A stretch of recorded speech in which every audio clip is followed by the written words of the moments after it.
To connect the interface cable to the HID, line up the arrow on the HID cable to the arrow on the HID. And then put it in until you hear an audible click.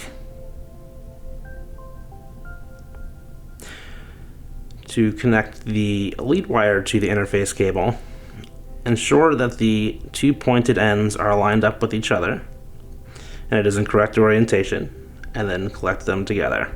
Don't try to force it in. To remove the cable from the HID, you will grab the sheath at the base of the cable and you'll pull back. This will activate a spring that will unlock the cable from the HID. This is the respiratory belt.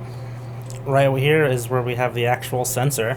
And then on the other side, you've got the clip to clip on and adjust for size.